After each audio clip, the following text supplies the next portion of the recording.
Hello, listeners. If you've been listening to Mic Drop Mindset, you might have heard in my episode with Michelle von Ruden where she mentioned, oh, it would be nice to know behind the scenes of a speaking business. And this is a topic that I personally have been interested in learning more about is what actually happens in a traditional or a classic speaking business, or what should happen within a speaking business. I think we often look at, okay, what is that speaker doing? What is this speaker doing? There's a little bit of FOMO in our industry, unfortunately, and I can't reveal everything that's true for all speakers because there are as many different speakers and models and lifestyles we have out there as there are speakers. What I can do is reveal a little bit about what happens within my speaking business. And perhaps there are things you can connect to within that example or examples and insights that would help you as you're developing your speaking business. Today is all about what goes into a speaking business, what are some of the behind the scenes, some of the daily, weekly, monthly, or quarterly activities that are required to stay consistent within this business. Let's reveal a little bit about what most people don't know about the speaking business. Now, I first got interested in this topic because there are some wonderful speakers out there. Full disclosure, I hadn't heard of them before, but they revealed exposés on what it's like to be a speaker, a professional speaker. One in particular that I stumbled upon, his name is Fredrick Haren, and I'll link his information in his article in the comments below the show today. But he posted an interesting thing about the day in the life of a speaker and some of the things that he went through. Also, I saw an example from John Coyle, and I'll link to him as well. But he shared, I'm listed with at least 30 speaking bureaus, but less than 5% of my business goes through them. Instead, you'll have to play a networking sport full of potential rejection. It is socially exhausting. You have to work every room from the moment you arrive until you leave. You can never bow out early, and you must offer to speak privately to every sponsor or executive the organizing committee wants you to meet. We call this the meet and greet. It happens before the event, it happens at the event, it even happens after the event through VIP networking or dinner parties. You have to be on the whole time, and rejection abounds in this industry. So I appreciate John Coyle's comments, and I very much resonated with some of those comments. I've also been exploring some speakers who exited the business because the pressure of being always on and experiencing rejection after rejection is something that cannot be overstated. It is true. It is a part of the industry. Obviously, we wouldn't be doing this work if we didn't love it.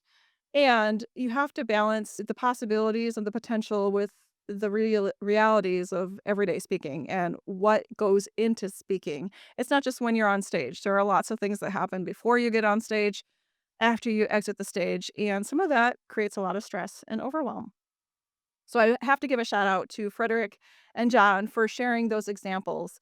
And if you're someone who would love to share with me privately some of your experiences with the speaking business, I always love to hear from my listeners, and my email is always open. So jen@jensbingo.com. I'd love to hear your experiences because I'd want to just cheer you on. And I know how hard it can be in this business. I've been in it for at least 10 years. I've been speaking for longer than that, but I've dedicated myself to the business for 10 years. So there's a lot to think about. But let's talk about the activities that are less glamorous than being on stage and receiving applause that you have to commit to in order to be consistent within this business. Yeah, this is the less glamorous side of things. Everyone talks about how great it is to be a mom, and it's wonderful. I wouldn't trade it for anything. But then there's a lot of logistics and there's a lot of things that have to be taken care of, and thinking of others before you think of yourself. I like to compare speaking to that. There's a lot to take care of, and it's a lot of thinking of others before you think about yourself.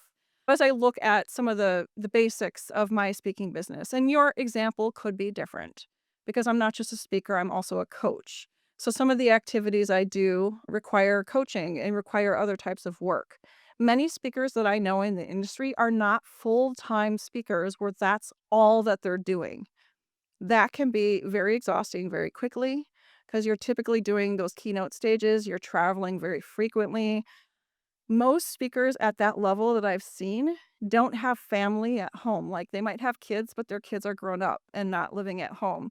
So logistically, For a lot of women in particular, speaking becomes more accessible to you if you don't have to worry about little ones at home or school pickup or things like that. So those are some logistics that I think is important to illustrate because they're true. So what are some of those activities? Well, first of all, you have to always be seeking so you can always be speaking. You are never not seeking new opportunities, even if you receive a great deal of referrals. I haven't reached a point yet where I receive more referrals than I know what to do with. If you have reached that point, I'd love to hear what you're doing differently. But there are certain activities that do yield business more than others. So let's look at some of those weekly activities. And not all of these activities are going to result in business, but they're a part of being in the business. So, weekly social media posts. I post social media on Monday. I usually schedule my posts out for a week and I only focus on LinkedIn. Now, that doesn't mean that you're not posting somewhere else.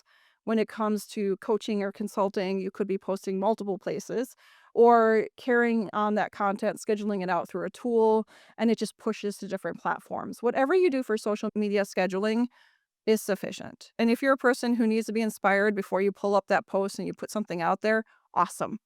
As a speaker, some of the things you're posting on social media are proof that you can command a stage. So you're thanking people who brought you onto their stages. You're showcasing photos, either audience reactions or you on stage with a microphone. That microphone picture is super important, friends. If you don't have too many of those because you do private or closed rooms, that's okay. But perhaps you could use selfies of yourself, respecting the privacy of the people who are part of your stage experience and put some of the learnings, like some of the things you received in feedback tools. If you're using Talkadot, you're probably going to post some of that feedback that they give you that's very social media friendly. So those are some of the things that I do on a weekly basis. Not all speakers do this every week, but they do it at least a few times a month so that they can stay visible. Social media is one of those things that helps you stay visible, does not help you book business necessarily. It just shows the proof of what it is you're doing to potential clients. Then we have, for me, I host a podcast, of course, and I also appear on other people's podcasts. So part of the work I do when I'm seeking out speaking opportunities includes not just my batch recording of podcasts, and I usually do it every 2 months for a couple hours at a time. I record back-to-back episodes. I do a lot of talking in a short period of time, and that's a different skill set than it is for speaking on stage. But I love it, and it allows me to drip out my content over time. So you might be doing a lot of batch recording, whether you're a guest on podcasts or you're recording your own podcast. I'm in a studio, so I prefer to batch record. It makes more sense. I can do it on a time that works for me and my family doesn't need me. Then there's email marketing. And a lot of speakers miss the gun when it comes to email marketing. If you're not doing any sort of email marketing at all, then you're not staying in front of your potential clients. Now, I'm not suggesting you need to post every day or anything of that nature. This is not a should have, could have situation. This is what I do. I email my list every week. Right now, I have two lists. It's a little messy. I'm trying to figure out how to integrate and put those lists together. But you could be email marketing to potential coaching or consulting clients, or you could be posting events that you're speaking at with future availability for when you're looking for speaking opportunities. So, those are different types of content you could be posting in your email marketing newsletters. Or if you don't have an email marketing service, you might do it on a public place such as Substack, which you can monetize on the back end. Whatever it is, people have to have a place to stay connected with you. For me, I choose email marketing. Scheduling discovery calls. So this is something that is going to happen. You might schedule pre-event planning calls. If they said, we're interested in your topic, we want to learn more about you, then as a speaker, you want to make sure you customize that content. So you're scheduling phone calls with potential clients. You also might be scheduling, like I do, coaching and consulting disco calls, where we're saying, okay, does it make sense for us to work together? Are we a good fit? Do we like each other? Is this something we want to sign and seal? That's what I do for my discovery calls. So I have certain days when I do discovery calls, and certain days I only do my content marketing. I do not mix the two. You might find it helpful for you to mix the two if you like to bounce from one thing to another. For me, I prefer to silo the work that I'm doing. And I also intersperse networking and events within those things. I am not a dedicated networker. I'm never going to pretend I'm awesome at networking because I'm not. But I do know the importance of, as my husband tells, showing my face wherever I'm going. So I need to make sure I'm in the community. I do want to make an impact in my community. I do want to meet new people. And even if I attended a networking group a year ago, I'm sure there's quite a few new members within that group and people that I might want to learn more about. So, networking for me is an opportunity to get out of my home office and stop staring at my computer, stop trying to think about the next brilliant post or speech I'm going to deliver, and actually talk to human beings. So, it's important for me to get out of the house and do those things. It's important for speakers to be within their community. I also like to review data. Now, I'm an analytics person. I worked in compliance for many years, so I like looking at data. I like seeing the vanity metrics, if you will. How many people opened my emails, how many people clicked, what kind of website visits I've had, how long did they stay on my website. I look at those not really weekly, it's more of a monthly effort for me, but I love to also look at data in preparation for events. Are there people in that room that I might know? Do I want to send them a message ahead of time and say, "Hey, can we grab coffee?" Or "I'm gonna be here at this time. Can we chat for a little bit?" I like to be respectful of people's time, and if they're there to just general network, I'm not gonna take up their time if we know each other outside of that situation. So I do prepare a little bit before I head off to a networking event or try to make connections before I enter the room. It just makes me feel more comfortable. Those are some of the weekly tasks I do. As you hear some of those things, are there opportunities for you to either remove or add some to your own processes? I'd love to hear from you about that. Now, what about monthly? So we already talked about my podcast. That is a monthly thing. I do it bi-monthly, but I'll probably increase the frequency as I get further into my episodes. I'm 20 episodes in, so we're taking it slow but steady growth, and that's okay for me. I usually know what my kids' schedule is a quarter in advance, so I backfill my monthly events based on what my family doesn't need me for because I'm the person they lean upon for appointments, chauffeur service, unpaid Uber driver here. I am the person who's point person for that. Not that my husband can't do it if I specifically ask him, but he usually has other things he's doing. He has different time commitments than I do. So I like to respect that balance we have in our family. I also look on a monthly basis at my hot list of speaking leads. You may be wondering to yourself, Jen, what's a hot list of speaking leads? Well, it's what you have in your pipeline. And if you don't have a pipeline, then that might be something for you to consider as an activity to add to your list.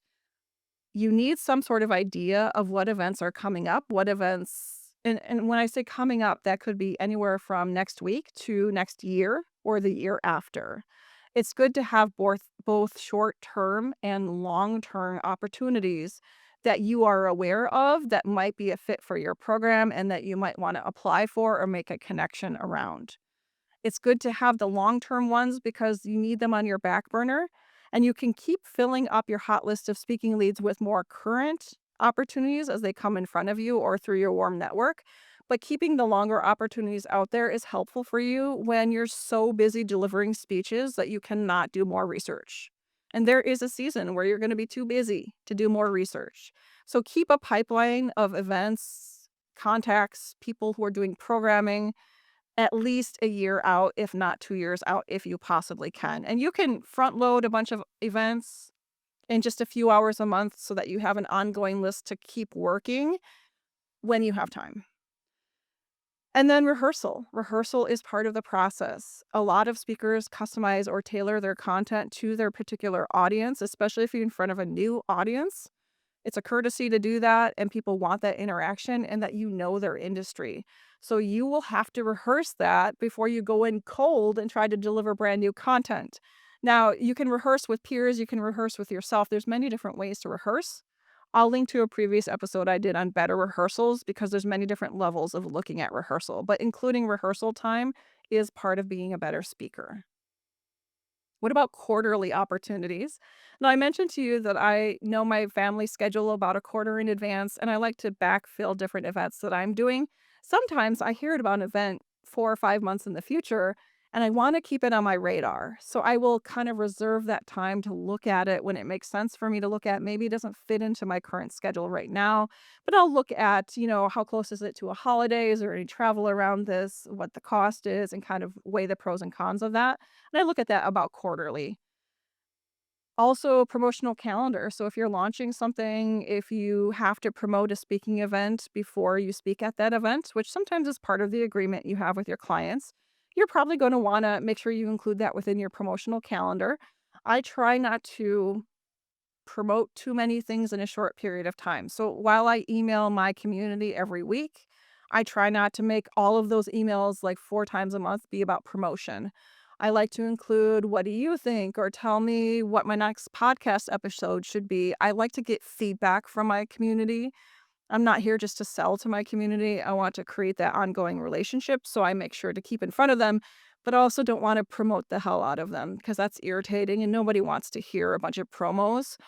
There was one speaker I listened to, they delivered daily emails to me, and not once did I feel like they were selling anything to me. Now, that's an art. I can't say I've mastered that art, but I loved their content genuinely, even though they sent me an email every single day. Now, I'm no longer part of this person's list. I don't even know if they're writing that frequently, but for some people, it works. If you like staying in touch that way and your people are reading it, that might be worthwhile for you. And then quarterly leads follow up is important. So, for example, suppose today you reach out to a potential speaking opportunity and they say, "Oh, we just closed applications for this round. Why don't you stay in touch for next round?" And you're like, "Okay, can I opt into a newsletter? When can I hear about the call for speakers? Will you notify me?" Making sure you're following up on those opportunities that maybe just passed you by and you want to stay on the radar for next time. That's part of that short term versus long term planning that would yield better business for you as a speaker, is keeping, the short term in front of you, but also being aware of the long term opportunities that keep coming back year after year. Many times these events come back every year. Even if it's an event you spoke at a few years ago, you might be a good speaker for a future year. Sometimes you're nurturing leads for years in advance, and that's okay. That's part of the business. So if you don't feel comfortable with that, or you don't have processes that allow you to do that, that might be something to add to your list. Now, I feel it's important to showcase that I'm not a prolific speaker. I speak 3 to 5 times a month, and that's what works for me. That's what works for my capacity, for my family. Now, I have grown-up children, 15 years plus, but that doesn't mean I don't have responsibilities. So, eventually, if I empty nest someday, I might get to a point where I'm like, "Okay, I can speak 10 times a month," and that would feel like the perfect mix for me. Whenever I'm working with coaching clients, I ask them, "How often would you like to speak?" Because I can't tell you what that magic number is, and I'm not about to push you into doing more than feels manageable for you and what you hope to achieve. So some of those activities that keep coming around and keep you consistently booked as a speaker: prospects and applications. You might be filling out RFPs, you might not, but you have to have a list of prospects, a hot list of leads, a way to connect with decision makers and event planners, sometimes on LinkedIn, sometimes outside of that. You have to have delivery systems in place. So delivery means sending contracts, sending PowerPoint slides, confirming event logistics, those pre-event calls, confirming payment deposits plus full payment, day of coordination, texting the event planner when you arrive for that event, recording and editing if you're doing content creation, if you do batch recording or batch emailing or batch content, you have to plan that in advance. You have to know what you're talking about and you have to know how to deliver it in the period of time you've allotted to it. Creation and rehearsal. So creation is if you're doing a new speech or revisiting an old speech. Now, summertime is generally a good time to revisit content and refresh. So I highly encourage you to use the slower seasons to kind of go back to the drawing board with some of your content or refresh some of your content. But you also need to include rehearsal, and I usually do about 1 to 3 hours a month of both of those activities. And then stage time, depending on how many times you're speaking, anywhere between 4 to 6 hours a month of being on stage. Now, some people that might be 15 hours a month. That's a lot of speaking. And that doesn't include all the travel and logistics that go into that as well. And then for me, coaching is a regular part of what I do. I coach clients every week. Some clients meet every other week with me. Sometimes we meet more frequently. It just depends on the season and what they're hoping to accomplish. I do have one-off sessions, but most of my coachees are in ongoing coaching containers. So as you look through your capacity and what goes into the speaking business for you, I also want to put out there that speaking has seasons, right? And for me, I pay attention to the seasons that I personally feel strong and ready to go, and the seasons when speaking is really hot. And I try to find my balance and my right mix of activities, but regardless of what that looks like from a seasonal or trend perspective, I know that these activities go into all of the sides of speaking business. This has been an episode all about behind the scenes, sharing some of my personal observations on what I do. I would love to hear from you. Is there a way of managing your speaking business or something that surprised you as you're getting started with your speaking business that nobody told you about? I'm here to reveal what most folks don't talk about, to share with you the behind the scenes, and most importantly, to help you deliver those mic drop moments in a way that feels sustainable and leaves a lasting impression. Until then, stay tuned for my next episode, and I'll see you on stage.